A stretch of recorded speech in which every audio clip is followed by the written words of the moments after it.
પંચાયત સમાચાર 24 માં આપનું સ્વાગત છે। દાહોદ જિલ્લા વહીવટી તંત્ર દ્વારા હર ઘર તિરંગા અભિયાન હેઠળ છાપ તળાવ ખાતેથી ભવ્ય તિરંગા યાત્રાનું આયોજન। દેશના 80મા સ્વાતંત્ર્ય પર્વની શાનદાર ઉજવણીના ભાગરૂપે દાહોદ જિલ્લા વહીવટી તંત્ર દ્વારા હર ઘર તિરંગા રાષ્ટ્રીય અભિયાન અંતર્ગત એક ભવ્ય તિરંગા યાત્રાનું આયોજન કરવામાં આવ્યું હતું। દેશભક્તિના રંગે રંગાયેલી આ યાત્રા સેના જાણીતા છાપ તળાવથી પ્રસ્થાન પામી અને પંડિત દીનદયાળ ઓડિટોરિયમ હોલ ખાતે સંપન્ન થઈ હતી, જેમાં હજારોની સંખ્યામાં નગરજનોએ સ્વયંભૂ અને ઉત્સાહભેર ભાગ લીધો હતો।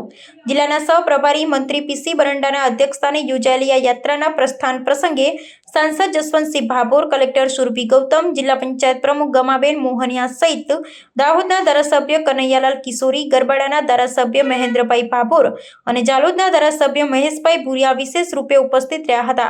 આ રાષ્ટ્રીય પર્વની ઉજવણીમાં વહીવટી તંત્રના અધિકારીઓ, પોલીસ જવાનો અને વિશાળ જનમેદની જોડાઈ હતી।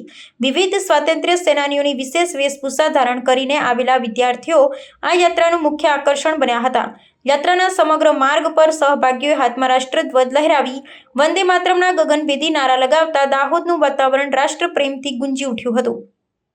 માર્ગમાં વિવિધ સ્થળોએ મંચ ઊભા કરી લોકો દ્વારા પુષ્પવર્ષા કરી યાત્રાનું ઉષ્માભેર સ્વાગત કરવામાં આવ્યું હતું।